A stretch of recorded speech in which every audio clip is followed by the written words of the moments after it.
When we first discussed this Week 8 NFL DFS main slate, I was a bit wary because it seemed as though it'd be tough to find value wide receiver, and that might make things difficult when we had, not a ton of value at running back either, and some tough quarterback play.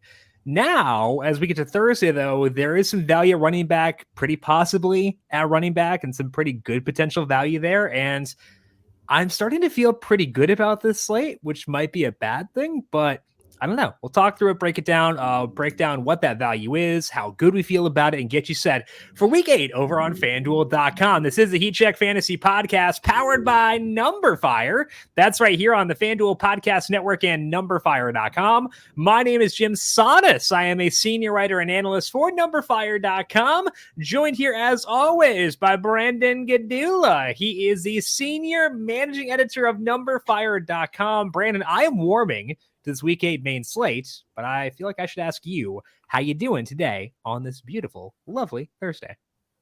I'm good. I hope that the planes overhead weren't picked up on the mic here, but I can only think that they're flying over to celebrate another edition of the Heat Check and to kick off Tony Pollard week potentially. Yeah, should we get a flyover? Can we arrange that? How much do those cost? I was trying to book a flight to Denver or to and from Denver for a wedding, and it was in Pueblo. Sorry, not Denver, Pueblo. And one of the kayak suggestions was to take a private jet, and it was only $11,000 for a ticket. So if I can get a private jet ticket for $11,000, I feel like we could probably, can we expense that? Expense a flyover for the Heat Check? Maybe for the Thanksgiving slate. I could see maybe getting that written off. Maybe for the opening of next year. I don't know about Week 8, but again, I am wearing my 2022 football sweatshirt, so it's to commemorate kickoff. Got it in Week 8. Good to go. Hey, there are going to be some kickoffs this week. There will be several. Hopefully more than usual because scoring has been pretty rough. We're going to break down our view of this Week 8 main slate and break down Tony Pollard, some potential other value as well, and where we're seeing the best plays on FanDuel for this week. But first, a reminder to make sure you are subscribed to the numberFire Daily Fantasy Podcast feed wherever you get your podcasts. We, of course, are on Apple Podcasts, Spotify, Stitcher, Amazon, I think, Google, you name it, you can find us there. And while you're there, if you like what you hear, leave us a rating and review, not just NFL twice weekly, but also Tom Vecchio with the Daily ISO every weekday, breaking down NBA DFS. We got NASCAR up for Martinsville. Got some UFC for the big events, PGA as well, all right here in the same feed. So go subscribe to the numberFire Daily Fantasy Podcast feed. And of course, the NFL podcast also streamed live on the FanDuel YouTube page at 10 a.m. Eastern. Hello to you, YouTube, for today. The Week 8 NFL Sunday Million is officially live on FanDuel. Showcase your NFL knowledge and construct your best 9-player roster while staying under the salary cap. Then follow along using FanDuel's live scoring feature to compete for your share of $1.4 million in cash prizes, including a cool $250K to first place, all for just a $5 entry with superstars like Jalen Hurts and Saquon Barkley all scheduled to take the field on October 30th. There is no shortage of big names to help you build your lineups around. NFL season is approaching quickly, so go to FanDuel.com and submit your lineups today. Eligibility restrictions apply. Go to FanDuel.com or download the FanDuel app for more details. I know. Do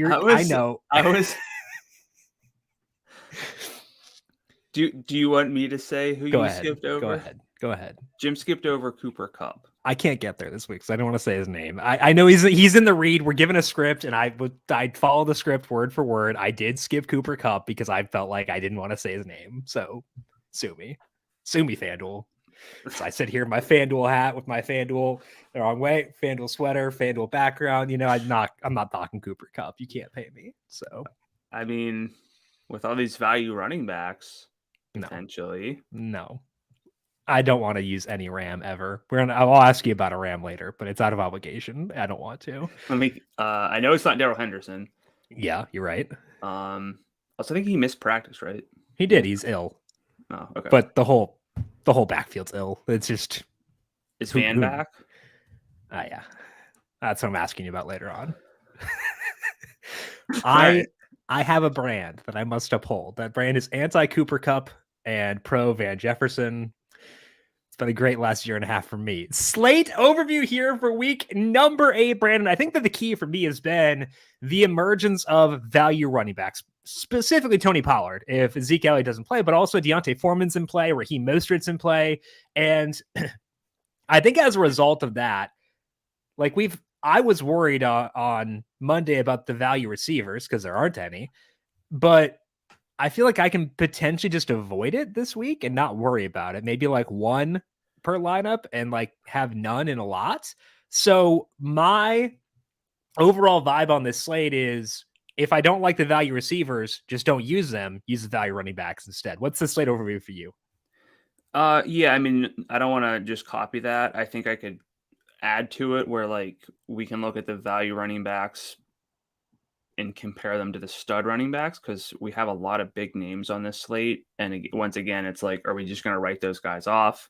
I think that whenever we do get value at running back, the justification for spending down generally makes sense so long as we're not not locking in guys with very questionable roles. If the role is clear, so part of what I wanted to say was like we got stud running backs that we should at least take a long look at, even if we are interested in the value. But I think for me, the bigger thing is starting to be quarterback. Yeah. You know, we have Jalen Hurts at 9,200 in a game where they might not have to throw very much. We have Kyler Murray once again at 8,200. Can we go back to Kyler? And from there, like it's generally pocket passers, and we don't typically roster pocket passers, but we also have a minimum salary for a quarterback and who might run a little bit. And Sam Ehlinger, I think that's at least appealing. It would be more appealing if we didn't have the value at running back. But honestly, quarterback almost every single week so far this year has been, we know the 3 or 4 guys we want. Yeah. This week I have one love written down, and I'm going to wait and see where things go from there and see what opens up. But I think quarterback is really hard for me this week. I think quarterback and tight end are pretty tough. I think that like the depth at tight end is a bigger issue. Like I like Dallas Goedert a lot and I can feel good about that, but like beyond him, it's not voluminous. So yeah, you can be wrong at tight end and it won't destroy you. If you're wrong at quarterback, there's really no coming back from that.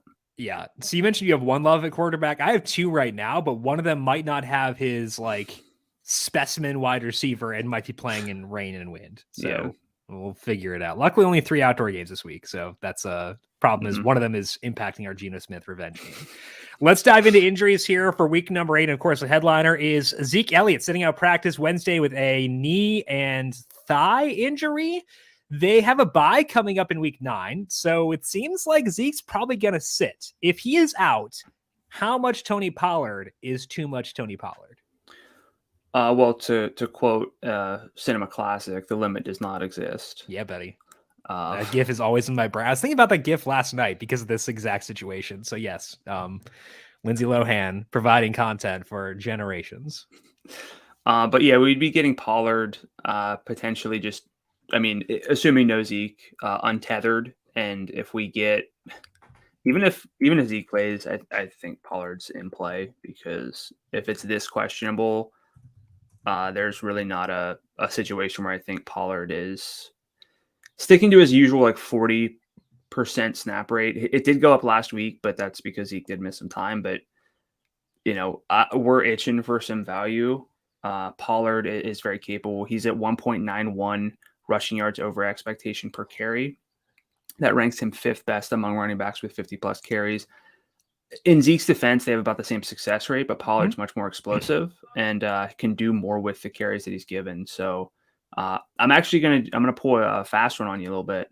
We always play this game on Monday. So if people don't listen to the Monday show, but we play Name That Salary and try to predict what salary we would pay to roster a player.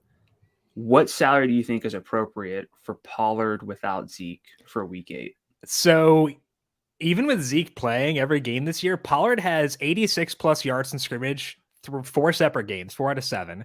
He's had 98 plus 3 times and 100 plus twice. That's with Zeke playing. And now you're putting him into more of a full role. Last time you played without Zeke, I think he had 12 carries and 9 targets back in 2020. Couple touchdowns there. They're playing at home against the Bears. 87. I'd probably say like 84, 85. Put him in like that Christian McCaffrey range, which is kind of weird, but like Tony Pollard or Josh Jacobs straight up this week. Pollard. I think so by a bit, and that's not like I love. And this is all assuming Zeke's completely out. Yeah, and I love Jacobs, but I think that Pollard would be above him. I would go Saquon over Pollard, and I would go Derrick Henry over Pollard, and then McCaffrey probably. But I think it's only those 3 guys. Yeah, over Pollard for me. I know it's sort of it feels irrelevant, but it's like how high is too much, or like how much is too much Pollard? Well, what would you roster him at? Like if it's that big of a discrepancy. Plus, then it brings like Derrick Henry in play because you could effectively play both of them at like 80, 81, 82. Correct. And I would take that for sure. Yes. It makes Derrick Henry easier to get to. I can get to Alvin Kamara without like having scrubs at receiver. I think that's intriguing as well. So I think he opens up way too much. You talk about having like a lock button situation where he's 100%. I would give it strong consideration this week with Tony Pollard. I might not get to 100, but I'll be very, very close. Very close. Very close. Yeah, I think that's totally fair. Also on the Cowboys, Noah Brown missed practice Wednesday with a foot injury. Typically a Wednesday miss is not a big thing, but Brown led the team in targets in Dak Prescott's return. Would Brown sitting alter your view of any of the Cowboys pass catchers? Because Michael Gallup, I think, off a disappointment, might actually be okay at 58 if there were no Noah Brown. Yeah, I would bump up Gallup a good bit. He burned a lot of people last week. He was basically a lock button for me last week, but I don't typically do that for a receiver. It's much easier to justify that at running back. But both of his targets were deep. His ADOT was it was 22.7 yards downfield. It was like old school Gallup and not in a complimentary way. Yeah, I will say his second target on a post, Dak threw behind him, and I think if he caught it in stride, he might have housed like an 80-yard touchdown. Again, that's not enough to be like, okay, he totally blew up on one catch, but I think that there are the building blocks, as you like to say, for Gallup, still to get downfield work and then maybe some extra bunny targets without Brown. So I think this would impact things, especially whenever the passing volume might be a little bit muted again this week for this team. Yeah, I'm not sure if I would get to Gallup if Brown does play. But like if he's out, I think I just use Gallup and Pollard in the same lineup and feel pretty okay about that. Personally, I would not object to that in any way. Other potential value back could be Deontay Foreman. Chuba Hubbard missed practice Wednesday with an ankle injury. Foreman played well while splitting the backfield with Chuba Hubbard last week. Just going that way. How would you view Foreman if he were the Lone Ranger here with no Hubbard? No Hubbard. Chubbard. I'm just going to call him Chubbard from now on. It's fine. Yeah, I think it'd be appealing. It's a bit less appealing with the assumption that we'll get, let's even say like 75% Pollard. Kind of put it in the more likely than not that we'll get Pollard. But what I do think is interesting is potentially pairing Pollard with another value back that we get. That's going to change everything from where we were on Monday. I know we're talking about getting back up to Henry or Saquon or CMC, but I might then just feel better just playing Jalen Hurts and not like questioning the quarterback situation so much. But yeah, Foreman basically had a split last week in the backfield, but we've seen him have good short yardage, at least in my recollection, like good short yardage work and like efficiency on that stuff. So super efficient last week, 118 yards with an expectation of like 53 yards. So he really did some damage there. Not a great success rate, so it could be a little bit nerve-wracking, but he's in the consideration set. And I know I'm going to ask you like what you think about him, but what are your thoughts on Foreman versus like a Tyler Algier at 61? Like, because Algier's he's been getting like 60% of the snaps. He has no path to any targets, and Foreman had 2 last week. with Right. Chubbard. I'm just going to lean into it. With kind of Chubbard like being setting you up a little bit for like what's the difference here? I think the better question for me is Foreman versus Mostert. Mostert at $6,800. We talked about him Monday. I liked him a lot. I think that he would be in line with Mostert at minimum. And part of that is because like Detroit's defense is outlierishly bad. Looking at my defensive power rankings, they are dead last.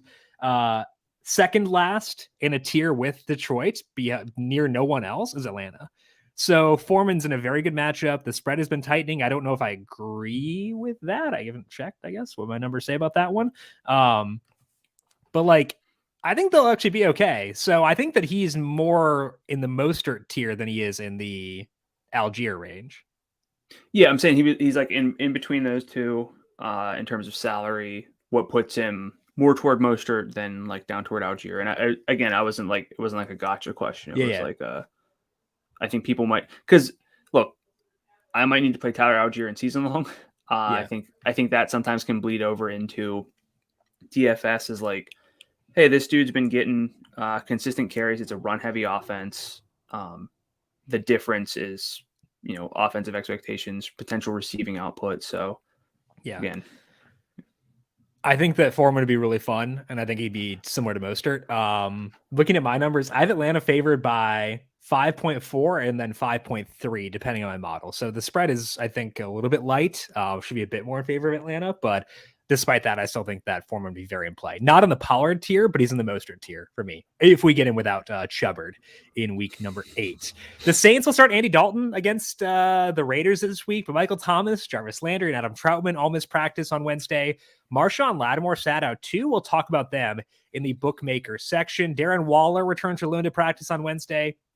He sat out week 7, but appears poised to return this week. Again, we'll talk about them later on. The Colts will start Sam Ehlinger over Matt Ryan against the Commanders. Ehlinger played well in the preseason. He can run a bit, but he's also a 6th-round pick. How does this shift to Ehlinger alter your view of this offense? I got to throw this one right back to you because you do a ton of quarterback prospect work. What should we be thinking about Sam Ehlinger at 6,000?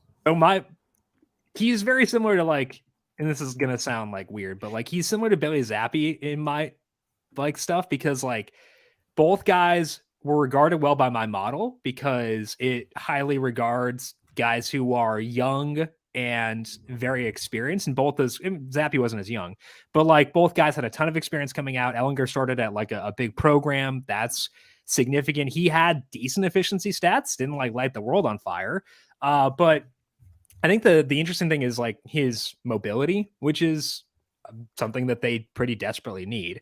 Right. So I can't view it as an upgrade because as much as I made fun of Matt Fryan, he's still the mental aspect of the game matters a lot. But I don't know if it's necessarily a huge downgrade either, and it may open up more lanes for Jonathan Taylor, given that Ehlinger can scoot a bit. So I would say is that rushing ability enough to consider, especially on a slate where quarterback is very uncertain? Can we play Ehlinger at 6,000? Lean no, but I'm not going to say hard no. What's your read on it? I think it's appealing. Again, we don't typically jump at minimum salary or low salary quarterbacks because they typically don't have a path to upside, but if he can run the ball a bit, I can't imagine it's much worse than a lot of other quarterbacks that we have on the slate. Again, it's a bet against Jalen Hurts and Kyler Murray putting up 35 or 40. I don't think Kyler can do 35. I don't know if he can either. Yeah. I don't know if Jalen Hurts needs to this week. And so, look, if we had Josh Allen and Mahomes and Lamar in good games, I wouldn't consider it, but it's something. How likely are you to use Ehlinger? I want to get a gauge on your read on it. So if I build, give me 20. If you do 20, if I do 20, I think I'd probably have roughly 3 to 5 shares of Ehlinger, and I would not stack him with anyone. I would not be shocked if I wound up 3 to 5. I could see that. So about, what's that, 15 to 20% ish. Yeah. Um, I wouldn't be surprised if I got there. Like right now, I would like not to, but I might be forced to just based on the quarterback landscape for this week. I agree with you though. Where like I can't upgrade the pass catchers here. I've made jokes about Michael Pittman. Michael Pittman. His longest target this year is 17 yards downfield. Like I've made jokes about that, but I can't get to him. I think Alec Pierce is like interesting, but not from a DFS perspective yet at $5,800. So I think for me, it'd be a stay away here. And like Jonathan Taylor at $8,300, that's a really good salary. The question is, do I use him over Alvin Kamara at 78? I can't use him over Kamara. I love Kamara. I adore Kamara. Kamara might be my favorite play outside of Pollard on the slate. It's tough to view him relative to McCaffrey at 85 and Dalvin at 82. I'm having a really hard time getting a read on him specifically here. Jonathan Taylor. Yeah. Yeah, I don't think I'll get there. I don't think I need to. And if I'm going to allocate more salary to a running back at this point with value, it's going to be on McCaffrey in that range. Dalvin Cook isn't a game that's very fun. Mm-hmm. Indy and Washington is not fun it's not registering on the fun radar for me. No. And frankly, like if I'm just going to bank on value and consider Ellinger or another sort of lower salary quarterback, I'm probably trying to use it to get up to Henry, who might have 35 carries and we'll talk about touchdowns him in the trend section too. Yeah. Got a good question from Mr. Monty over on YouTube asking Davis Mills or Ellinger, because Mills is 65. I think the key difference is Mills, I don't know if he cannot run, but he does not run. And like that's kind of the key pitch with Ellinger. It's not the salary, it's the salary combined with the rushing output. Potential for rushing output, I should say. If he didn't run, I wouldn't give him any thought. And I think he'll run. He might have to behind a not great offensive line against a team that can get a pass rush. So it's not about the salary. It's more so about the fact that he might run a bit, I think is the key thing for me. Yeah. But good question. Yeah. Yeah. And back in week 5, I did a trend on the predictability of, rushing and how it impacts upside and just predictability. If you have a pocket passer who doesn't run and is not in an elite matchup, even at a low salary, those guys generally aren't worth it. Yeah. So again, you can go back and cherry pick like, this one quarterback put up 400 yards and 2 touchdowns. But it's predictable. But it's not that easy to predict. Yeah. So I think that I'm out. Also, while I'm in the YouTube comments, Pete mentioned that you have a good hat. So congrats. You've won Pete over with your Dolphins hat. This is why you watch on the YouTube feed. You see Brandon's hats and nothing else. Jahan Dotson missed another practice on Wednesday due to his hamstring injury. In their first game with Taylor Heineke, both Curtis Samuel and Terry McLaurin had 8 targets. Any interest in either of those guys if Dotson were to sit again? So I was looking into some stuff, and my first note was please no. But then I looked a little bit more, and I saw last week Curtis Samuel 5-yard ADOT, which I don't love for a receiver, even if it's rushing work. Terry McLaurin 13.5, and 5 of the 8 targets for Terry McLaurin were at least 10 yards downfield, which I love. And I was like, yeah, okay, cool. I'll play Terry at like 62. He's 68, and like that's too high. That's too high for Terry.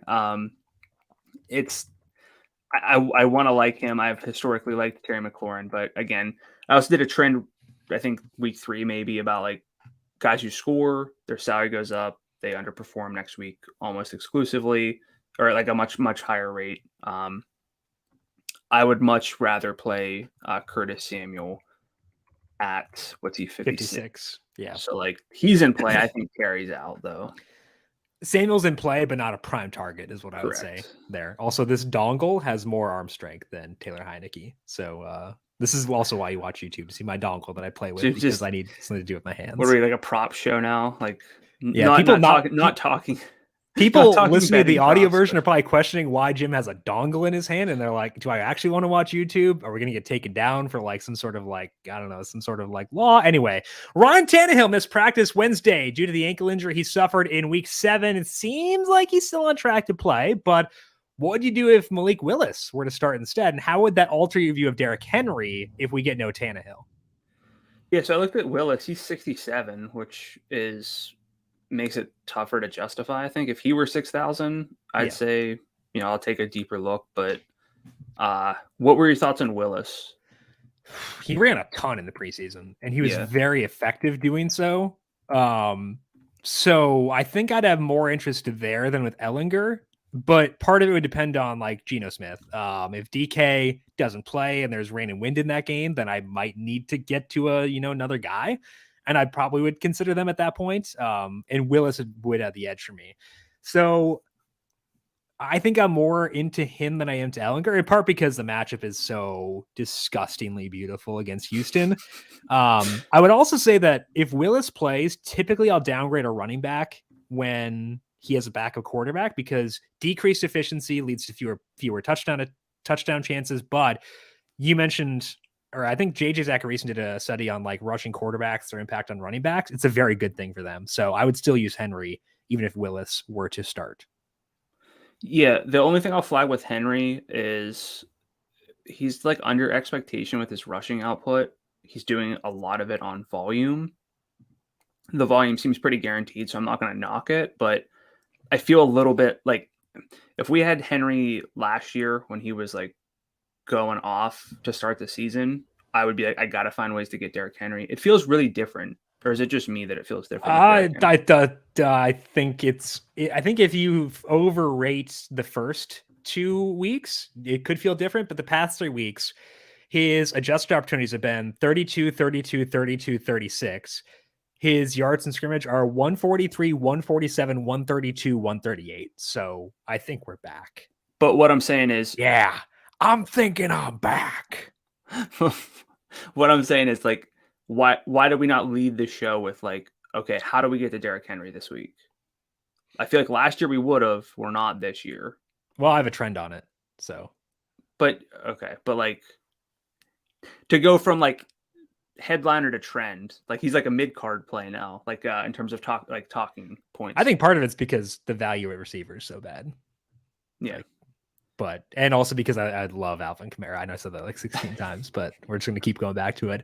The Jets traded for James Robinson due to the Breece Hall injury. Robinson did practice Wednesday, but he's reportedly dealing with knee soreness. He did pass his physical, which is good, I guess. But Corey Davis also missed practice due to a knee injury. He has a shot to miss this week.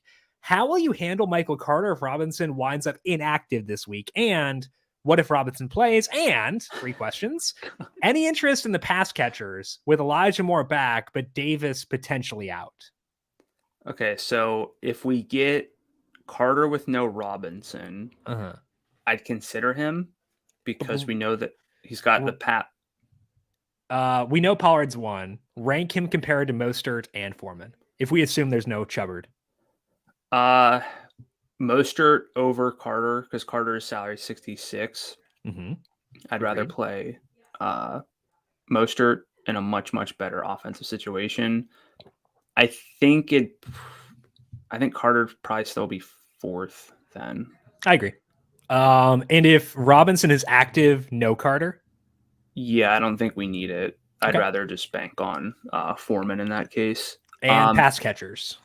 So I thought Garrett Wilson initially was intriguing. His salary of $5,400. We definitely, at least on Monday, we could have used that. He has a team best 21% target share in games with Zach Wilson, but that's only 5 targets per game. A catch rate over expectation of minus 17 percentage points, which is dreadful. And the ADOT is 4.7 yards. So I think based on that, I'm out even at 54. We could get this squeaky wheel game for Elijah Moore at 5,000, but that's also pure guesswork. And I also don't like this passing offense enough. I feel like I'd be bogging down lineups with a potential for like a 1.7 point game. I'm probably going to use Elijah Moore. Do we need to now? No, but I might. If I want to get like a Pollard, Kamara, Henry lineup in there, which I'll want at times, I might use Elijah Moore. Should I? No. This is a do as I say, don't as I do, or do as I say, not as I do. I don't think you should use him, but I probably will if I'm being transparent. They seem to like him, as in like his teammates seem to like him. Seemed like he was in a good mood Wednesday. No Corey Davis. Davis has been like the the wet blanket on the Jets passing game with Zach Wilson. I feel like I would. Well, and also like the other thing too is he's a good stylistic match with a Patriots defense because they let up a lot of deep targets. Like their ADOT allowed is third or fourth highest, fifth highest, top 5, I think, in the league. And that's kind of the reason he's been down this year is because he's been getting so much downfield work. So, and now they might not be able to run as effectively with no James Robinson or with no Breece Hall. Breece Hall was taking targets as well. I think there are enough factors saying I can justify Elijah Moore. Again, not recommend him, but justify him to myself. Yeah, the Patriots 32nd in passing ADOT allowed based on my numbers and 31st in yards per target allowed on downfield passes. So more Elijah. Again, don't listen to me, but I'm going to do it. Mac Jones sounds like he will resume his starting role for the Patriots this week. They get the Jets. Any interest in any Patriots pass catchers with the return of the Mac? Yeah, I usually like Jacoby Myers well enough, but he's, I think, 6,600. Which I was actually relieved by because like his target shares the past 2 games with Tyquan Thornton being back have been down. And it's like, okay, cool. I don't have to worry about Jacoby because his salary is super high. Yeah, if you were like 6,000, I'd be like, correct. Okay, I really got to think long and hard about this. Is he the better play? But at 66, I think it's a bit too elevated. I agree. For me. And again, I don't really like to. If you got 2 quarterbacks, you don't have any. And in this case, even if that doesn't matter how many they have. Yeah. I don't know if they have any to begin with. I'll bring back the dongle. Anyway, I did look into Tyquan Thornton for a while. 17% share in his 2 games as a full-time player. 40% deep share with 33% in the red zone. Got a red zone rush as well. So I looked into it. I'm probably not going to get there. I think I'd rather use Elijah Moore. I'd rather use George Pickens. So Wandale? Well, I guess it's 59. It's a little bit higher. I guess Tyquan's 57. What am I talking about? I think it's reasonable. I'd rank Wandale above Tyquan as well. I think that's fair. Josh Reynolds and TJ Hawkinson both missed practice Wednesday for the Lions. Both guys played through injuries last week, although Hawkinson's might have been new. Amon-Ra St. Brown got in a limited session. He should be good to go. And DeAndre Swift was a full participant, meaning he is likely to return this week. That is fun. We'll talk about them in the bookmaker section. Both James Conner and Darrell Williams got into practice on Wednesday. Talk about the Cardinals in the bookmaker section. Deebo Samuel missed practice Wednesday with a hamstring injury. Sounds like he's got a legit shot to sit here. Kyle Juszczyk also sat out practice, and he may miss this week, which would be a bummer for the rushing game and apparently the downfield passing game too. How would those absences, if we assume Deebo and Juszczyk sit, alter your view of Christian McCaffrey, George Kittle, and Brandon Ayuk? So usually we downgrade offenses when they lose key pieces. It's not like a 1-for-1. Oh, guys are just going to get more volume, so it's going to be, an overall positive. But in this case, I think it's a plus because we have guys who move the needle to begin with. There are just too many of them. I would, if there's no Deebo, we were kind of shaping up where Christian McCaffrey was a write down play as of Monday. I feel like we're moving away from that. That could be a mistake, especially with no Deebo. Brandon Ayuk's salary of 6,700 was too high. I think it's much more reasonable if there's no Deebo. And then reasonable but not desirable, correct? He's not going to be someone that I'm trying to put into a cash game lineup or a like a single entry. I'd rather play. Is Olave still 69, right? Mm-hmm. So like Olave over Ayuk 10 times out of 10 for me. Correct. And it makes me think twice about George Kittle because if he has a portion of the ceiling he used to have, he can really change the slate. And if we're going to get some value at running back, it's a little bit reckless not to think about a tight end who can really change things. I think that he'd be the one I'd be most inclined to use. Well, I mean, McCaffrey's a given, but I think I'd prefer Kittle over Ayuk, which it sounds like you were saying as well. Yeah. And I think if we get both Foreman and Pollard as legit full-time backs, I can probably actually get there. Let's build one out now. Put Kamara in there, Skittle Kittle, and we'll put Tyreek, and we'll put him on. Oh, no. Oh, yeah, it's fine. Just kidding. Yeah, this works. So I can actually get to Kittle pretty easily. if I have both Foreman and Pollard and still use Tyreek Hill and Amon-Ra St. Brown in like a hypothetical lineup. So I would probably be decently high on Kittle if there were no Debo this week. Same. Okay. Van Jefferson got in a limited practice on Wednesday. He's tracking to make his debut after missing the first 6 games of the knee injury. They need juice. Van Jefferson has some juice. Would you give him some consideration at $54 if he does play? Minimal consideration and probably not enough that I would actually play him. Let's say I'm playing 20 lineups. He's not going to be part of that. I'd have to play 50 lineups, I think. Yeah, that's probably correct. Where would I view him compared to Elijah Moore? Asking myself this. I'd probably go Van by a smidge because they can't run and the Jets want to run. So I would probably go Van over Elijah Moore. He would need to so the good thing is I think he's been technically activated from IR. Let me check this because that means we actually get practice reports on him. Whereas if he were still on IR, we wouldn't see what his practice status is. Yeah. So he's off of IR, which means we actually know what his practice is. If he gets a full practice in by Friday, I'll probably be on him. Not like super, super high, but I'd probably use him to increase my exposure to Henry, increase my exposure to Kittle and stuff like that. A little bit of usage there. Also as a way to decrease my George Pickens exposure, which would probably be a welcome thing because it was shaping up to be a lot earlier on this week and I need to backpedal on that. Nico Collins missed practice Wednesday with a groin injury. He seems unlikely to play this week. Does this make Brandon Cooks or any other Texans pass catcher viable to you? Did you say no? I said no. Okay, good. We're going to move on then to bookmaker. Your video glitched for a second. I couldn't tell. I was like, you making me wait for this? I was like, you got a bomb to drop on me or something? No, we're not using Texans. Okay, let's start things off in the bookmaker section with the lone 50-point total for this week. That is the Dolphins and the Lions. That's a 51.5. Dolphins favored by 3.5. This gives the Dolphins actually the highest implied total on the slate above the Eagles. The Lions defense has been booty, so that makes sense. How are you handling this game, and how high will you be on Tua Tagovailoa at quarterback? How I'm handling it is I want exposure to a lot of these guys. With Tua specifically, he's probably shaping up to be my default quarterback. And despite the hat, I'm not like a Dolphins homer or anything like that, which is why I usually try not to wear my NFL hats on NFL shows. But I have no affiliation to any teams, although I did grow up a Dolphins fan and then an Eagles fan. Just want to make, clear the air. This is not like a homer thing.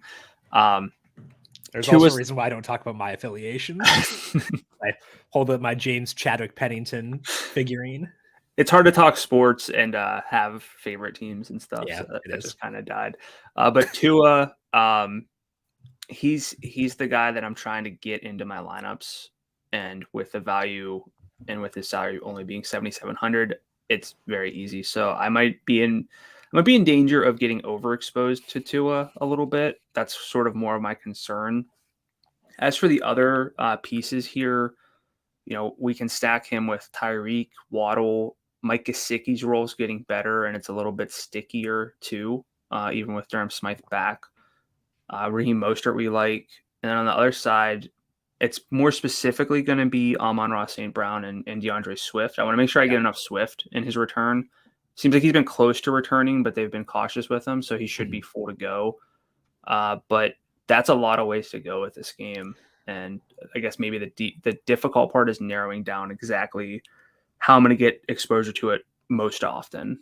Yeah, so I think that what I want to do is lop off the fringe guys. I think that you're right to bring up Gesicki because his role has gotten better. Even like you said, with Durham Smythe active last week, still had a good route rate, good snap rate, good matchup, and not a bad salary. But I'd rather lop him off to make myself more concentrated around this game. So just going with Waddle and Hill, and then I will have Mostert in there too. I don't really care about the passing game overlap there. I'm okay having everyone in there at the same time. On the Lions side, I think it will be Amon-Ra St. Brown and DeAndre Swift for me. Hawkinson being banged up makes it a bit easier to justify, being off of him. Amon-Ra St. Brown apparently did not suffer a concussion last week, and he's $7,200, so we got a salary reduction. We know what he can do. This Dolphins secondary is banged up, just lost a safety to IR. I think he makes a lot of sense. The question is, will you get to Swift outside of game stacks? Because I have both Alvin Kamara and Dameon Pierce above him. And if I'm going to be using Mostert, I'm going to be using Foreman, Pollard, etc., then I kind of have to lop somebody off. So I think that Swift might wind up being game stacks only for me, unfortunately. Yeah, he's close to it. I wanna sit here and offer a bet for Swift versus Pierce, but I still question Swift's red zone role enough where I would not actually want to go that route. And I think that having Pierce above him is largely a result of that. Like, I love Swift the player. I love the juice he has shown. I think that they'll use him in a fun way, but the red zone role is at least a concern enough. So he's probably game stacks only. Waddle and Hill will not be game stacks only. I think that they are awesome relative to salary. Now, Waddle in non-game stacks, I'd probably try to just go with DeAndre Hopkins because Waddle's salary is 78, Hopkins 79. I think I'd just go Hopkins there. But Tyreek, among the high salary guys, I prefer him over Devontae, prefer him over Justin Jefferson, prefer him over Kupp. I think he's my number one guy above 8,000 this week. Agree with that. Okay. Anything else in this game for you? Or are we good to move on? I think that's probably it. Okay. Total for the Raiders and the Saints has been rising as the weeks have gone along. Brandon messaged me on Tuesday like a demon asking about games for the bookmaker section. And I said, I don't really want to talk about this game because I think it sucks. And then the total went up like 2 points. And I'm like, okay, I guess we'll talk about it. 49.5 right now. The Raiders favored by 1.5. I think I didn't double check that. Yeah, I think it's whatever. New Orleans defense has fallen short of expectations this year, and the Raiders ranked 28th in my 2022 only defensive metrics. Neither offense has lit it up, so that's why I have my reservations still. The aid here is that we have fun names on both sides. So how are you viewing this game overall from a stacking perspective? Well, it's a no quarterback game. Correct. Which we always dislike whenever we are talking about one of the best games of the week because that decreases the amount of stacks we can actually get to it, because we can have mini stacks all we want with Kamara and Waller. Probably. I mean, and Jacobs, despite the fact that he's not like a priority for me above those other guys, like he's still like an option for sure. But, I mean, that's not like an anti Devontae Adams thing. Right. He's been good. I just don't know if I think I would need to have two receivers in the 8,000 range in a lineup to get there because I just prefer Tyreek by a really good amount. Yeah, and a very obvious way to pivot in these situations is to another stud receiver. So it's not like it's not like an anti Devontae thing, but how do you stack this game? I guess Olave and Devontae maybe. Yeah, I would say honestly, I'd say Kamara, Olave, and Waller is a good way to stack it without overexposing yourself to it financially. Yeah, it's just a pretty narrow. I think that's the one benefit of this game is that it's narrow. Yeah, it is. So it feels like we should be higher on it. Yeah. It's okay if we're not. Well, let me talk about why I'm high on Kamara then. Okay. He hasn't scored yet this year somehow. And that's not like, I'm going to use him because he hasn't scored. That's stupid. I'm not going to like do that. But like, if you look at his that's not stupid in this case because he gets so much work. Yeah. I mean, I'm not actively seeking him out because he hasn't scored. What I am doing is actively seeking out his workload. His baseline workload is sick. He actually leads this slate in adjusted opportunities per game in each guy's most relevant sample at 29.4. Second is Saquon Barkley at 29.0. And Kamara's red zone share is 41.5%. That is a very good number. He hasn't scored yet. And I know that Taysom Hill is annoying. I know that like they can use someone else down there too. But like he's going to have a 3 touchdown game before the end of the year. Maybe not, but that's a lot. But like he's going to have an eruption and I'm going to be there when it happens. I need to be because he has that within his range of outcomes. And I need to account for that. And it's not baked into his salary at 78. He has scored 20.4, 15.4, and 14 FanDuel points the past 3 weeks with no touchdowns. Absurd. If you give him 1 touchdown, that's 20 automatically. Give him 2, it's 26 in the worst game in that sample. So I think Kamara outside of Pollard is my favorite play of the entire slate. I'm close to it. Yeah. Yeah. I think that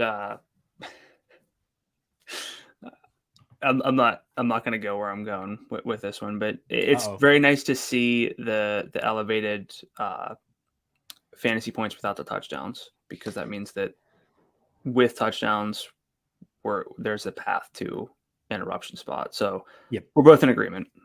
Chris Olave 69, I think, is the best receiver in the 6,000 range by a tier. Is he a full tier above everyone for you in that range? Because he is for me. Yeah, this is not a particularly good tier. Again, I can make a case for Terry McLaurin, but not at that salary. Yeah. I'd have to play a lot of lineups to get relevant exposure to Terry over Olave. I like Ayuk and Jacoby Myers, but I think they're maybe a little bit oversalaried. I prefer Ayuk. Cannot play Deontay Johnson. Your boy Josh Reynolds, just the mega salary increase. He's no longer my boy. He's been crossed off the Christmas list. It's definitely his fault that his salary got increased.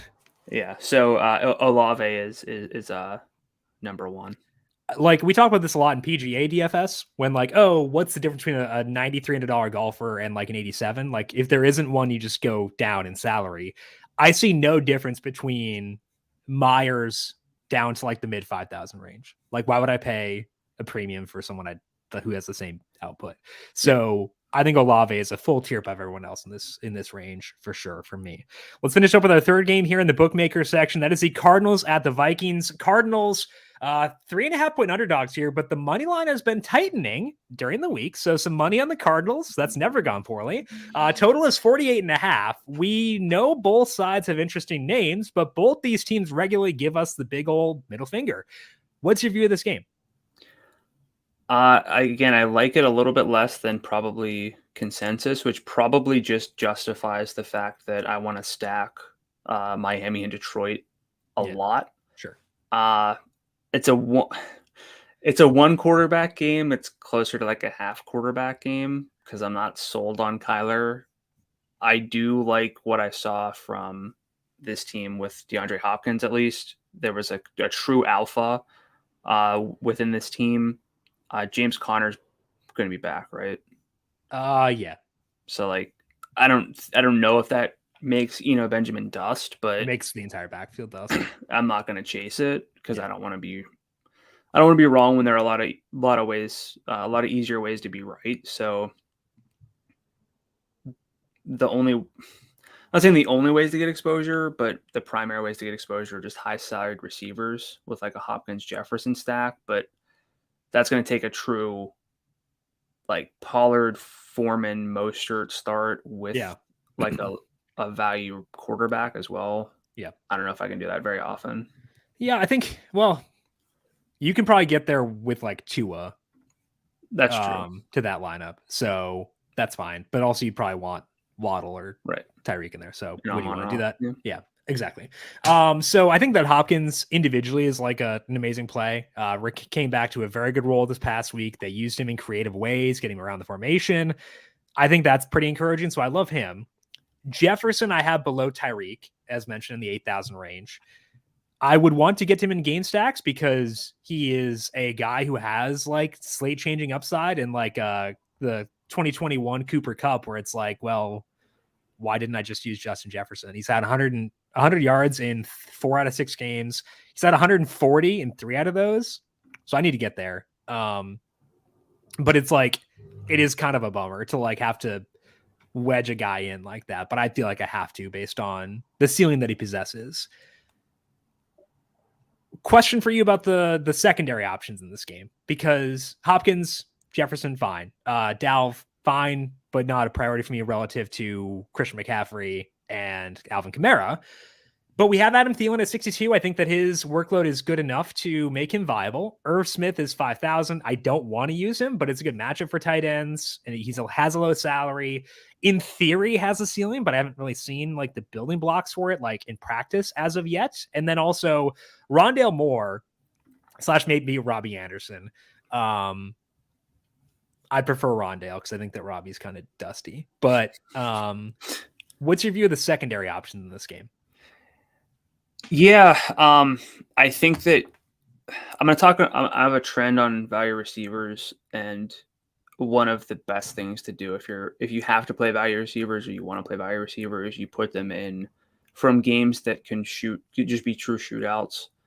And while we can nitpick Rondale Moore's role and his lack of downfield work generally, uh, put him in a game that's very promising for scoring points. Yeah.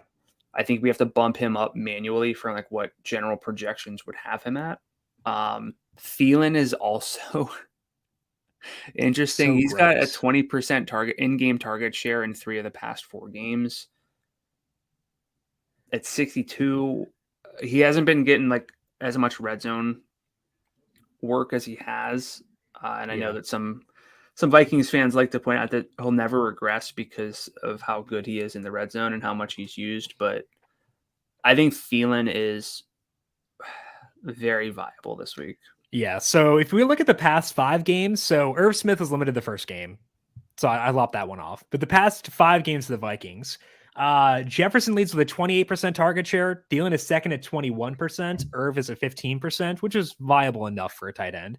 Deep targets, though, 27% for Jefferson, 27% for Thielen. His yards per route run is awful, which is why I didn't really want to go here, but he is getting some downfield work. Now, the problem with that quote unquote deep share is that they're not throwing deep very often right now. I'm guessing because of the offensive line. But Thielen, I think against a pretty aggressive defense, I think that could aid him because he's more of like a crafty type guy than he was a burner when he was younger, but he's more of like a crafty type guy at this point in his career. 25% red zone share in that time. It's gross to like Adam Thielen, but I think that he is like an actual fine play this week. I could not justify using him over Olave if I had the ability to recraft a lineup to get to Olave, I would just get to Olave. But if I can't do that, I think Jefferson is Thielen is the next most viable guy in the 6,000 range. Yeah. So in that sample, Thielen, as you mentioned, 25% red zone share, but 33% of the end zone targets. Mm-hmm. It's 44% for Jefferson. Again, I think Thielen is one of the best value receivers on the slate because of the game he's playing in. Yeah. Will you get to Rondale? Because I think I will, but in game stacks, yeah. Any Robbie or no? No. And then any Ertz? Probably in game stacks because tight ends so I don't want to say like irrelevant, but there aren't great plays. Yeah. So I might as well put guys in from games I want to stack. I agree with that, but still kind of want to avoid him just because I think I can justifiably bump down his target share with Hopkins being there, and that was kind of the only thing he had going for him. So I think I'll try to avoid it if I can. Let's talk about those value receivers more and dig into the trends for week number 8. You're talking about the hit rate of value wide receivers and how to find good ones, because I don't know. So talk me through it, Brandon. How do we find good value wide receivers, or is it a fruitless endeavor? Yeah, I mean, I don't ever want to say it's completely fruitless, but it's important this week. I thought it was going to be way more important when I started doing this trend than it might be this week because we might not have to be down here. It was shaping up we might need multiple value receivers to make a lineup work because we didn't have value anywhere else. But, a big part of DFS is hitting on the right value plays, and every single week there are value plays that put up good numbers, but they're not as easy to predict before as they are to look back in hindsight. And I think that really, really matters. So I wanted to see the hit rate of value receivers. So I pulled pregame projections and data for receivers since 2016. Again, obviously numberFire projections here. If I look solely at receivers on main slates with salaries below 6,000, who are projected for at least 1.75 FanDuel points per thousand in salary, so about 9.6 at 5,500 or 8.8 at 5,000. It's about 4 per week, which makes sense. They're usually 4 guys we'd kind of consider in the 5,000 range above the rest, and then everyone else is sort of a dice roll. That consideration set of value receivers reaches 3x value, so 3 FanDuel points per thousand in salary, just 13.8% of the time. And again, these are the better projected receivers. The weaker projected value plays, just, to put some context around, like, it's not just that the projections are projecting guys and they're not really hitting. Again, it's also a 3 times value threshold, which is pretty rare to begin with. But if you look at the guys who are projected for weaker value outputs, but still projected for about at least 5 FanDuel points, so they're not just looking at like the 4,000 range of guys who don't play, they get there 9.6% of the time, so about 4 percentage points less often as the guys with better projections, and that really adds up over a 9-player lineup. So seems small, but it's pretty massive. So unsurprisingly, the better projected guys are typically the better plays, but those are also, again, small rates, and it's, again, very easy to cherry pick after the fact than to predict ahead of the time. So what are some characteristics of games in which a value receiver ends up being good and sort of erupting and blowing up at value? So for this, I'll look at all of the value hits, not just the guys who had good projections, all of the value receivers below 6,000 who hit 3 times value in their games.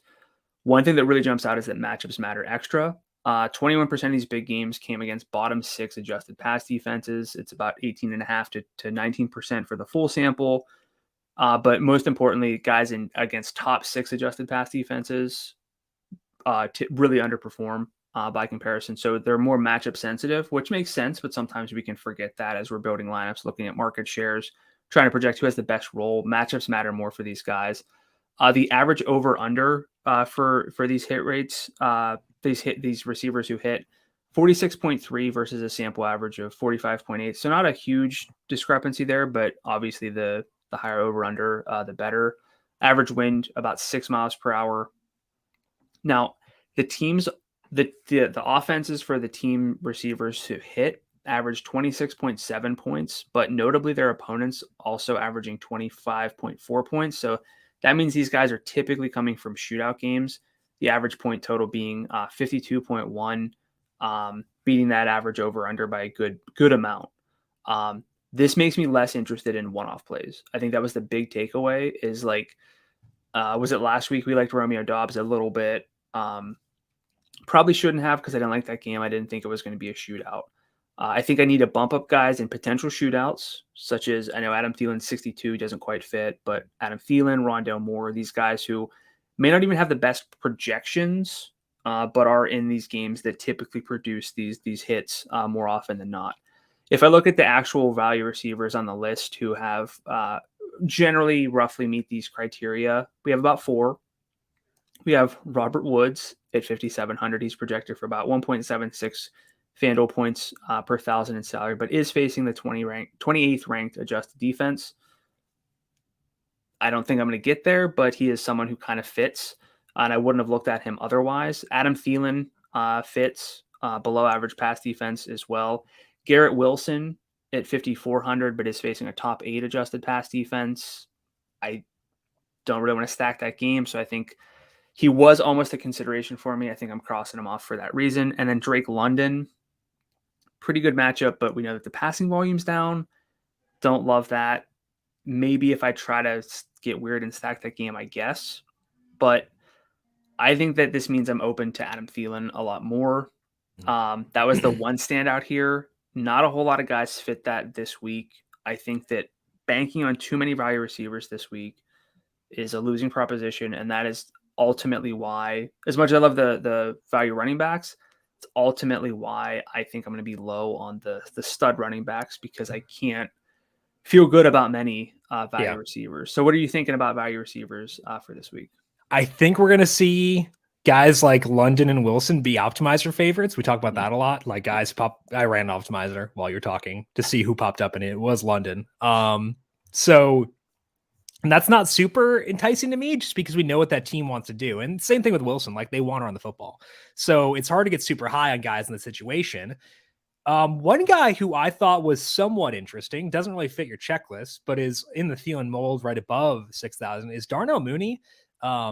We know the Bears want to be run heavy, but I'm not sure they'll be able to against Dallas. And he's $6,100. Robert Woods has had 40 yards once this year, but Mooney has 50 plus yards in 4 straight games. I think that, like, for me, the takeaway is value this week seems worse than usual. So I'd rather try to avoid it via guys like Thielen, via guys like using the value running backs to avoid it, and maybe via potentially Darnell Mooney, which feels bad, but might be in play. So I think that my kind of takeaway is more so like I think that your process is right, which is why I'm less enthused this year than I was before. Yeah. So again, like I'm sure I've talked about similar things in the past, but it really makes sense to target these guys in games where, because they're based on their salaries are based on their production, which are in like games that these teams typically play. If you inject them into a much better game, or you just, as Jim likes to do, make assumptions. So like you're building Tony Pollard lineups, for example, you say it's because Dallas is going to put up a bunch of points.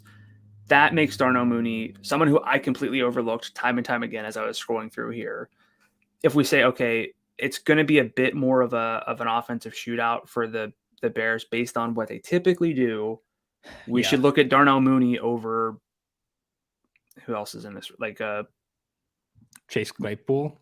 Sorry, the same team that I'm going to ask you about in a second. Yes, I mean, you could make the case, similar case. If you're playing like Jalen Hurts, A.J. Brown, you're like, this is a stack that people aren't going to get to because of the spread or whatever, then play like a George Pickens. But if you're playing like Tony Pollard, be more open to Darnell Mooney. So, I mean, again, it's not groundbreaking to say value receivers are hard to find and we shouldn't trust them, but it's a good reminder to have, though. It's a good reminder, and especially this week, like you can lock it, like you can consider an Elijah Moore, but if you don't like that game so much, or Garrett Wilson, like if you don't like that game as much, maybe look elsewhere. So Rondale doesn't fit the projection aspect of it, but does check a lot of the other boxes. I think that kind of goes back to what you said, like maybe bump up his projection a bit, and like make him justifiable. George Pickens is fully antithetical to almost everything you just discussed. Would you still consider him due to like workload, or do you think that the takeaways are definitive enough where we should just seek out guys like Rondale Moore in games we'd prefer to stack? So I think like you can make the case though for Pickens like you can say that, hey, there's going to be more passing volume, and Pickens is the only guy, unfortunately for the Steelers, doing anything with his volume. By a mile, he's overperforming. Claypool and Deontay underperforming drastically. So like, if you like the Eagles, you can like George Pickens. If you hate the Eagles and you don't like that game, I would avoid George Pickens. That's kind of how I think I need to think about this stuff now. So let's talk about the Eagles and dive into my first trend and talk about what they do while they're playing from ahead. Because I mean, it's easy to like the Eagles offense this weekend. The Steelers, they have the second highest implied total on the slate. They have the second highest projected offensive efficiency by my numbers as well, behind Miami. They're also 10.5-point favorites against a Pittsburgh offense they could torch to the ground. So I wanted to dig in and see how they operate while ahead to see what we should do with them in the situation. And luckily for us, it's a huge sample. They've been up by a lot this year. They've run 149 plays while leading by 2 or more scores, so 9+ points. Their pass rate in those situations is 47%. In the second half, that falls to 40%. In the 4 games the Eagles have won by more than 7 points, Hurts has averaged 29 pass attempts. A 25% target share on 29 attempts is 7.25 targets. Additionally, they're not that aggressive when they do throw. Hurts's ADOT is 7.4 when they're leading by 8+ points. League average is 7.7 in that scenario. And that's also been down overall recently. Could be because they didn't have Jordan Mailata for a game and a half, didn't have Lane Johnson for half a game. But even the half they played with Johnson and Mailata back, it was still down. In that Monday or Sunday night game against Dallas, it was still down in that one before Johnson got hurt. It was 4.4 and then it was 4.0 for the full game, 4.4 before Johnson got hurt. So this is a long way of saying I'm not sure how much upside there is in the pass catchers here. I do like Dallas Goedert. I think that he has enough workload relative to his position, but I'm really, really wishy-washy on A.J. Brown and Devontae Smith. Miles Sanders doesn't get enough work for me to be super high on him when Boston Scott is active. Am I overthinking this? Are you hesitant too? And what's your view of Jalen Hurts in a likely super, super positive script? So there's a lot of questions. Where should I start? Hurts. I don't know that the passing volume will be there, and you can get away with efficiency. Like efficiency matters more for quarterbacks than than just the volume, but we could see this team just run for some touchdowns with some handoffs. Of course, Hurts can be part of that. I think that the ceiling is capped. I was trying to dig back because we looked at the Bills' offensive tendencies back in Week 5. Yeah. When playing, with the lead, and I know I had some notes on like some big favorites, but I'm not out on AJ Brown because we do see that yardage upside is there for receivers who are heavily favored, even if it doesn't seem like it would be. The wide receiver one tends to benefit because they just usually are the path to the eruption. And if it is going to be a blowout, the offensive team has to do something. Typically that leads through a quarterback and his top receiver. And then after that happens, it scales back. So like, I'm not out on AJ Brown. I would be lower on Devontae Smith. I like Dallas Goedert, but I'd be a little bit low on him because I don't know if he needs to, have 7-8 targets in this game. So ultimately what I'm thinking is I will have, let's stick with the 20 lineup example. I'd probably have 3 to 4 Jalen Hurts with a pass catcher so that I could play George Pickens as a bring back.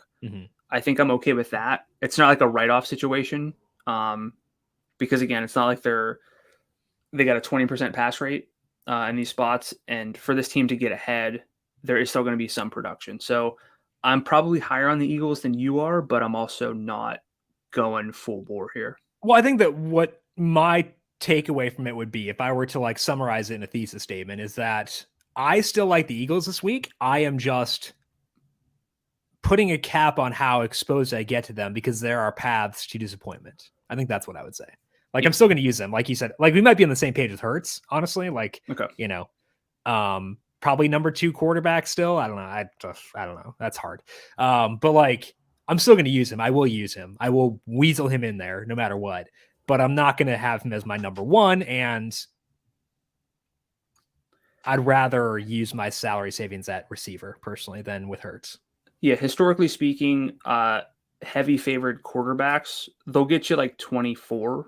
But will they get me 35? But they probably don't get you 35 because they don't need to. Right. And there might not be anybody on the slate who gets 35. And that's fully possible, but I'd rather spend less to get. But can someone at a lower salary get you 24 as well? Correct. Exactly. So let's move now to your second trend and talk about the game that actually ranks second in projected efficiency for me right now on offense. That is the Seahawks and the Giants. Now, that's before baking in DK Metcalf if he sits and before baking in weather, but I think this game's kind of spicy. You're talking about the Giants offense. What are you seeing there? Yeah, so let me start over. 2 of the 3 games that we talked about in the book. I was like, I don't know. We do this live. We'll do it live. 2 of the 3 games we talked about in the bookmaker section, we seem to be a little bit lower on than what we would assume consensus would be with the Dolphins and Lions being the outlier there. This is the game I think that you and I would be higher on than a lot of people. And now we're getting a lot of weather concerns. So I want to make that caveat very, very clear. But even with that, it's probably the 4th ranked game in a tier of its own. I don't think it's, with the concerns, I don't think it's in the same tier as the top 3, but I think it's also a tier above the other games. But this could still be an offensive shootout, and so I think that means we need to take a look. The Giants, without Kenny Golladay, Kadarius Toney, and of course Sterling Shepard. Daniel Bellinger did not practice on Wednesday. He got a pretty nasty eye injury this past week, and I think that leads to a few obvious plays. Potentially for the Giants, assuming that the health all goes the way that it's trending. Starting with Wan'Dale Robinson, returned in week 6, played just 23% of the snaps, but then upped that to 67% a week ago. In those 2 games, even with Robinson limited in week 6, he leads the team with a 22% target share. Darius Slayton's at 17%, Saquon Barkley and Marcus Johnson at 13%. In these 2 games, Daniel Jones, I know we're probably not thinking Daniel Jones, but if the weather holds off, I think that he's probably more in consideration than we'd like to admit. Daniel Vick, you mean? 22.4 FanDuel points per game, despite just 187.5 passing yards. he's averaging. He went over 100 rushing yards last week. I know that, but still averaging 7 carries per game. He has the ability to have rushing upside on the ground. He has 21 or more yards in 6 of 7 games rushing. You like that? He has at least 6 rushes in each game. I'm not saying that we like load up on Daniel Jones, but if the weather subsides and this turns into a game that we want to stack, this might be a 2 QB game, at least a 1.5 QB game. That's appealing. He's also been pretty efficient over expectation in the split. I'm just saying. We would love to play Saquon as much as we can against the Seattle rush defense that's allowed 0.51 rushing yards over expectation per carry. At 9,500, it's a bit hard to justify, but again, if we get DK, the weather subsides. Like, this is the game that I think we're both targeting as could be the most fun. I'm obviously going to be highest on Wan'Dale. He was just featured in the first half last week until he got nicked up.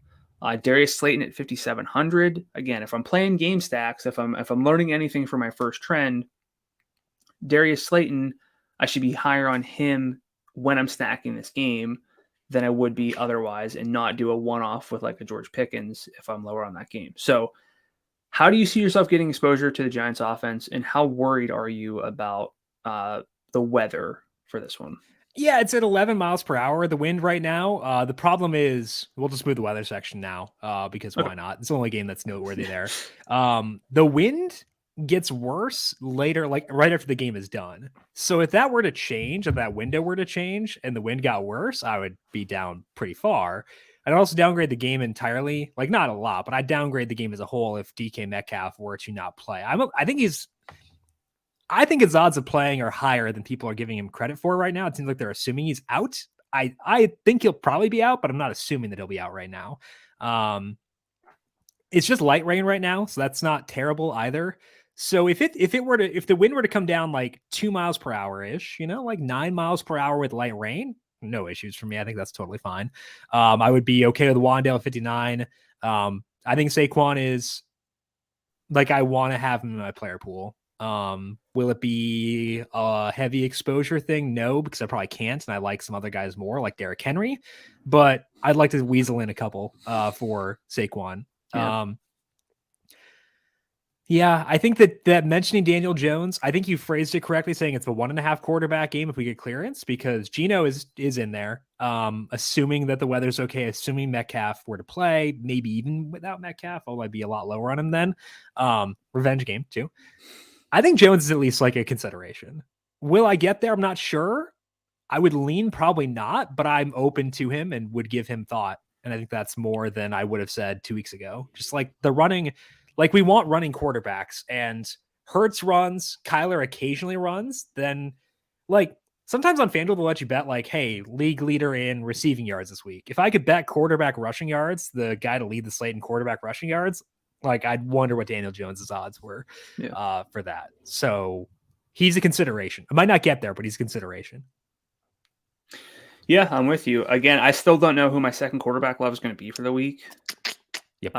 That's not like it's like a cop out. It's like nobody else ranks in the tier of Tua. So yeah, I agree. Okay, let's talk about the Texans defense now, because we know we're pretty strapped for value on the large part for this week, which might make it tough to get Derrick Henry. And if you use Henry even with like a Foreman and a Pollard situation, you're probably using a 5,000 range wide receiver to get there. But I think it might be worth that trade-off because the matchup here pretty good. My blended model of a prior and a 2022 data has Houston ranked 28th against the rush, which is pretty rough. But if you look at just early downs in 2022, adjusted for opponents, they are an outlier in how awful, how wretched they are. They're at 0.15 rushing net expected points per carry allowed, which is like twice the NFL average from a passing perspective. It's like 0.07 or 0.08 this year. Their rushing allowed is 0.15. It's absurd. No other team is above 0.12, and only one other team is higher than 0.09.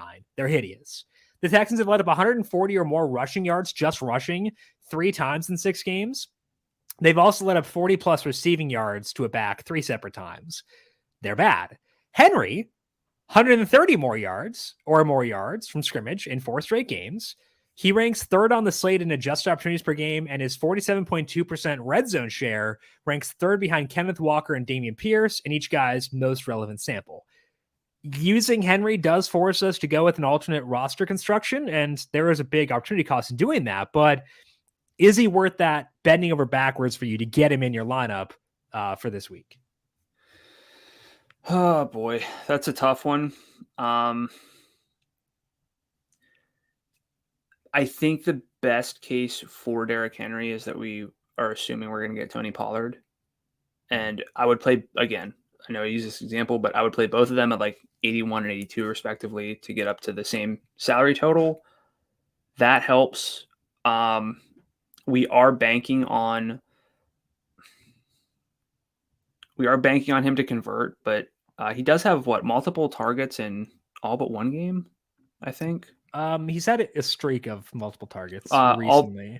So 4 straight games. He got 6, 5, 2, and 3 targets. I feel like it just feels like if we had Derrick Henry like with 50, I think that's a perception problem though, and not like an actual like Derrick Henry problem. Like our perception of it might just be too low. Right, that's what I'm saying. Like I'm trying to figure out why Derrick Henry with 58, 33, 30, and 10 receiving yards in his past 4 games with 30, 28, 22, and 20 carries is not like we gotta lock him in. Like not lock him in, but like we gotta get 50% exposure here. So yeah. It's probably, like you said, it's a me thing.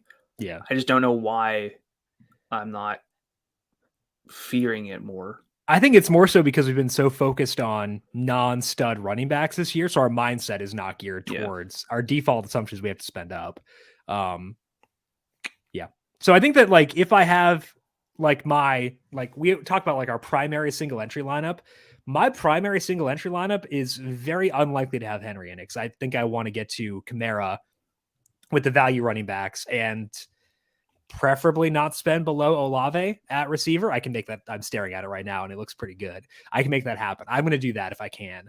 But I will have like, if I have a 5 entry contest, I think Henry will be in that one of the 5 entries. I agree with that. Okay. Let's go to our positional plays then for week number 8, whether we talked about with Seattle just being the one game. It's only 3 outdoor games. Blessed slate. Just wish the one bad game were not involving Geno. Let's go to our positional play, starting off at quarterback. Brandon, I actually have to ask, who are you targeting here? Because I don't know. I don't know either yet. I have Tua, though, number 1. He's going to be my main play by far. High total is a check. Low wind is a check in a dome. Good matchup is a check against the 32nd ranked adjusted pass defense. Nobody fits the checklists better than Tua this week. Trust me, I'm not advising that he runs the ball. Oh, but gosh, he did run 4 times on Sunday night, so he seems to be fully back. Stop it, Tua. Don't do that. But he's got 2 or 3 or possibly 4, because I think we should count Mostert as a stack candidate with Tua, because stacking your quarterback and running back is a plus play. Totally fine, yeah. He's number 1 for sure for me. I might pull a Jim here, which if anyone doesn't listen to the PGA show, it's not that uncommon for Jim to talk about someone in the win pick section that he didn't talk about. Can I guess? Yeah. Is it Derek Carr? No. Thank goodness. We talked about Derek Carr more than we talked about this guy, I think. Dak? Yeah. Okay.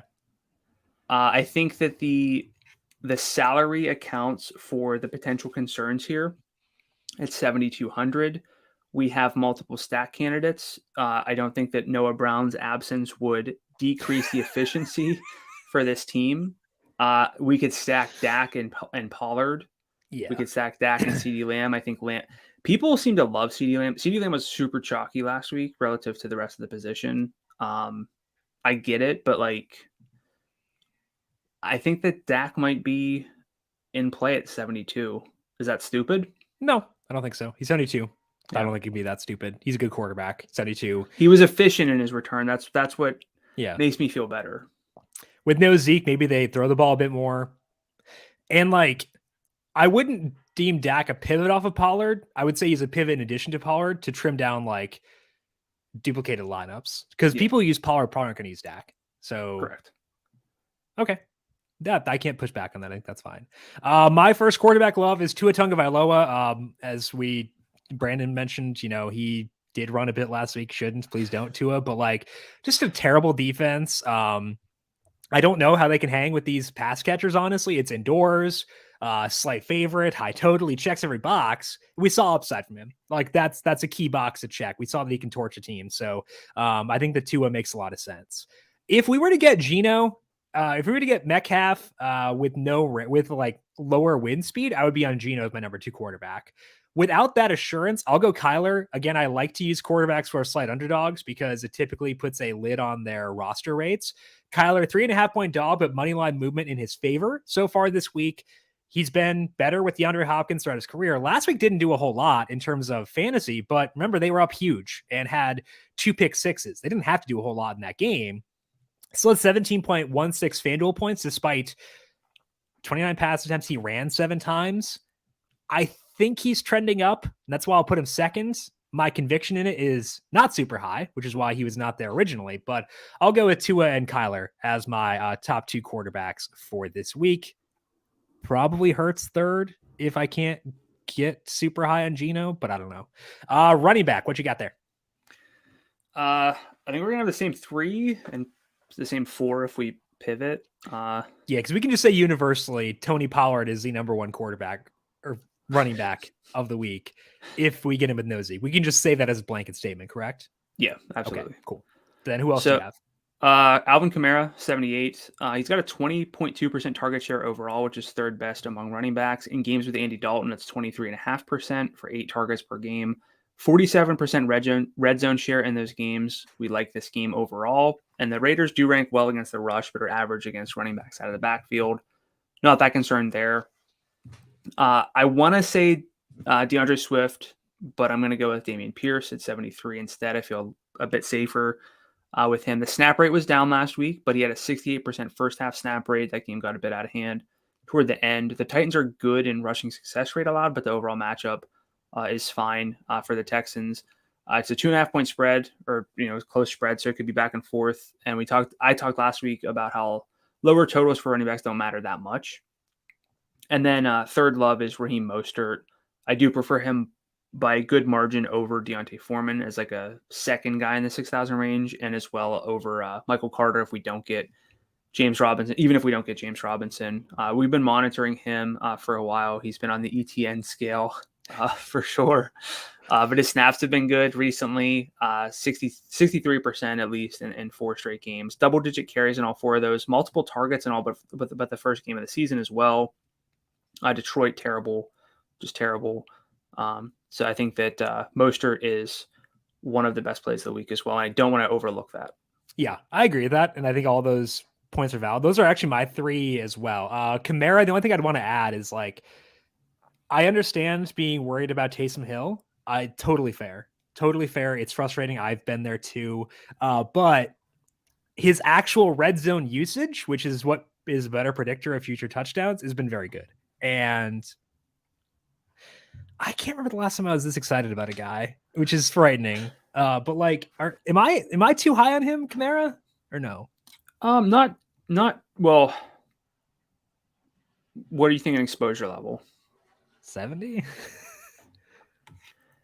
I think it'd be more justifiable if the salary was a bit lower.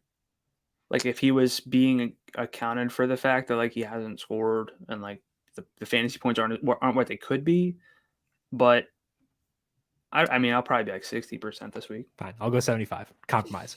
Dameon Pierce was my number 2 as well. The other thing I wanted to mention about him is that he has a 52.9% red zone share in his games to lead back, which is sick for a running back in 2022.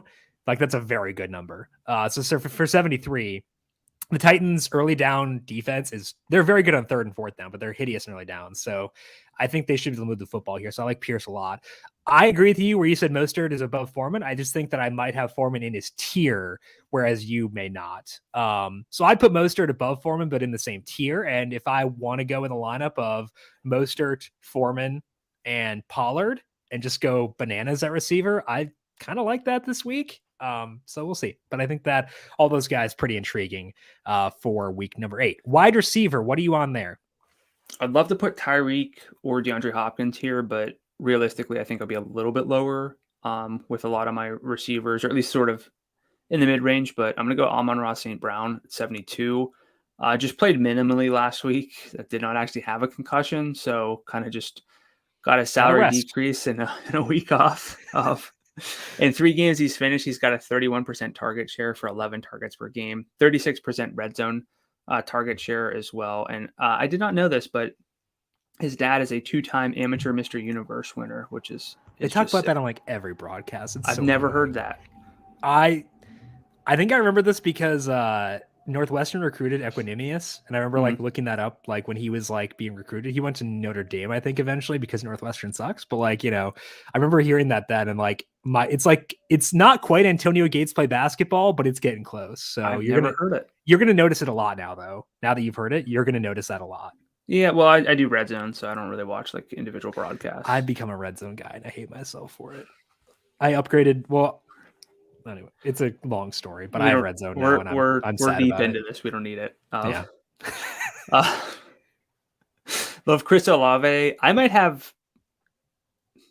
He's in consideration for the guy I might end up having the most, not the most exposure to. Outside of Pollard? Yeah, he's up there.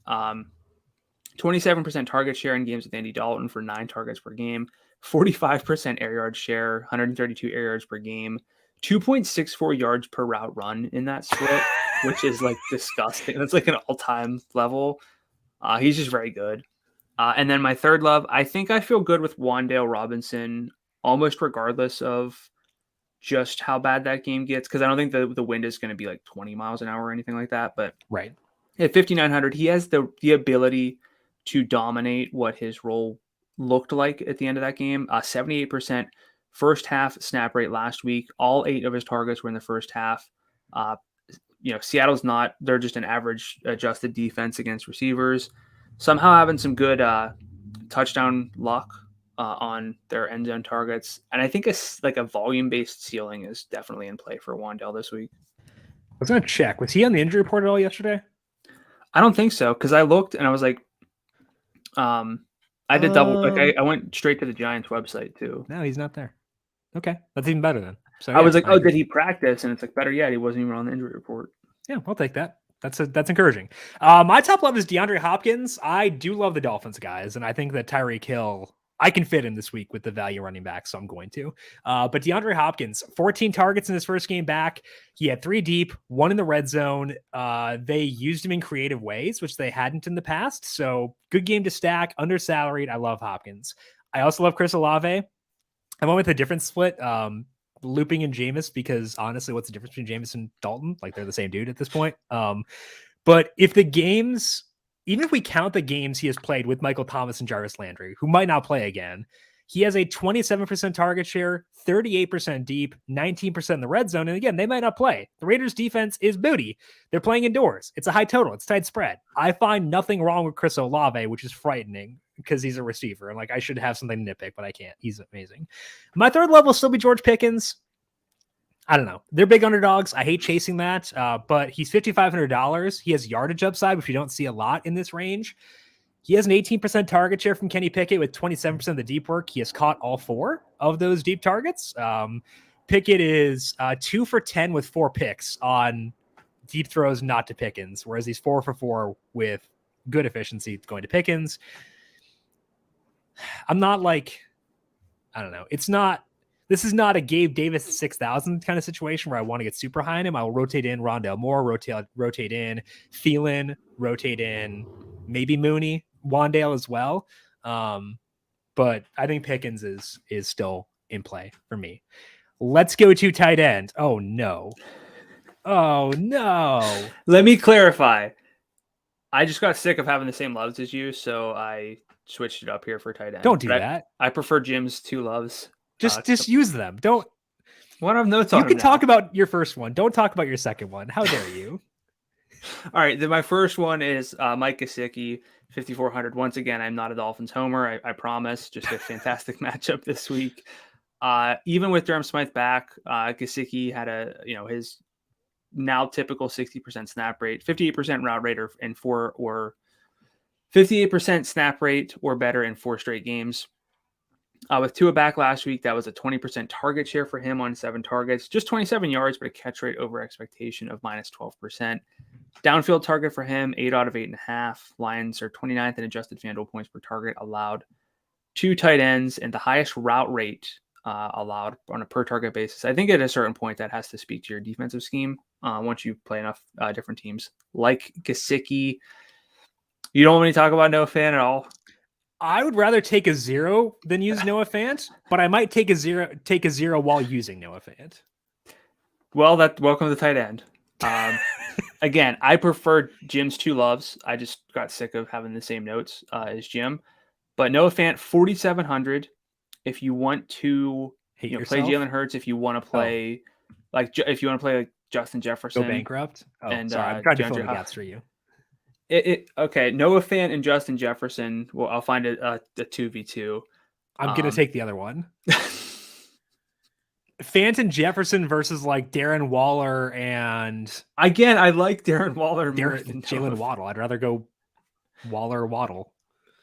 The Giants have a lot of target on 23% of tight end routes so far this season. It's the second highest rate in football. On those routes, they've given up 1.83 yards per route run. That's terrible. It's the 4th highest rate in football. We like this game. We could get this with no DK Metcalf. This is more of like a if DK sits play as well. I don't understand why you're so down on it at 4,700. When will you tilt more? After Will Dissly's first touchdown or his second? Then why is Disley not in your player picks? Because he's the worst. They're both the worst. They cannibalize each other. Like, yuck. No. Fans. No. It's literally in the name. No. Fine. George Kittle. How's that? Good. I like it. Okay. My first love is Dallas Goedert. He's the one guy in this passing game I can feel good about because he's a tight end, basically. He's had 70 plus yards 3 times this year. He's had 60 in another. He trails just Travis Kelce, Mark Andrews, and David Njoku in yards per route run among tight ends. So I'll go Goddard. If I can get there, 59. If I can't, I'll bump down a bit to the Raiders tight end, which is left open intentionally because I'm not sure if Darren Waller will play. I think he will. But if he does, he's 55. Sweet. Sign me up. They may throw more than they did. They have recently. So even if it is Foster Moreau at 5,000, he had a 20% target share last week. I will happily use Waller if he's a full practice by Friday. The worst case scenario is if he's limited still on Friday, then maybe I dip down to like Irv Smith. No offense, so terrible. I would also say if Adam Troutman doesn't play, Juwan Johnson at 52 would be in play again. He's kind of Noah Fanty, but like still, I'd rather use him than Fant at least. Man, so you're just hating. I am hating. That's exactly what I'm doing. Thank you for correctly identifying my emotions. Defense, what you got there? You know what? I was trying to think of a different team, but I'm gonna take yours because I'd rather you do that than talk about Noah freaking Fant. I like Washington, 3,400. I am going to be dangerously overexposed to this defense. Colts 28th in pass blocking grade. 3,400 opens up a lot. Even in lineups where we have value, I'm going to have a lot of Washington this week. I will too. I'll have a lot of them. I would also say Seattle's in play at 35, facing off. I mean, Daniel Jones played a lot better this year, and full respect to him for that. But there's still some Daniel Jones in there where he can get a little erratic, a little loose to the football, a little loosey-goosey. There's wind. You see, actually, there is a pretty decent tie between wind speeds and defense and special team scoring. It's factored into my model a little bit. Oh, really? Oh, that's cool. Okay, so I like that. I think them at 35 are pretty intriguing. I would say Atlanta is intriguing, given that PJ Walker's gotten a lot of like Twitter clips this week. People might be a little bit too high on PJ Walker because he's still an XFL quarterback. So Atlanta 38, despite being hideous, is in play. Indy at 39 is in play. So I don't think I'll need to spend above 4,000 for a defense this week. And that to me is very reassuring. Yes, sir. All righty. Any final thoughts for you, Brandon, before we send off the good people to fill out their lineups? I think we covered literally every player on the slate. Yeah. Literally every single one. A lot of injuries to go over, so it takes a bit. But we'd rather cover it, and if you don't want to listen, you can skip ahead. But please listen. Especially this week, the injury section is pretty important given the value guys. So hopefully we get Zeke, rest up, feel better. Chubbard, rest up, feel better. We'll talk to you guys next week, and we can, well, I guess Zeke's on bye, but I'd like to have that value running back so we can just kind of go nuts at receiver and avoid these stupid value plays as always. Do not forget to subscribe to the numberFire Daily Fantasy Podcast feed wherever you get your podcasts for NBA, NFL, PGA, NBA. Did I say that? I did. PGA, UFC, NASCAR, all in the same place. Search for the numberFire Daily Fantasy Podcast feed wherever you get your podcasts and hit subscribe. And also for the NFL podcast, make sure you're subscribed to the FanDuel YouTube page. Brandon, if people have questions for you on Twitter or want to talk about Will Dissly's third touchdown, how can they find you there? Well, they probably won't find me, but I'm on Twitter at Gadula13, GDULA13. Just don't expect much. It's going to be Colby Parkinson, isn't it? Wow, I overlooked that. Colby Parkinson's going to score 3 times this week. Maybe they all score once, and Noah Fant still doesn't score double digits, and still is the tight end one in the week. Anyway, I'm on Twitter at Jim Sannes, JIMSANNES. You can also follow the FanDuel Podcast Network at FanDuel Podcast. Big thank you to everyone for tuning in for today. Good luck to you with your NFL DFS lineups for week number 8. We'll talk to you once again Monday to wrap it all up. This has been the Heat Check Fantasy Podcast powered by numberFire.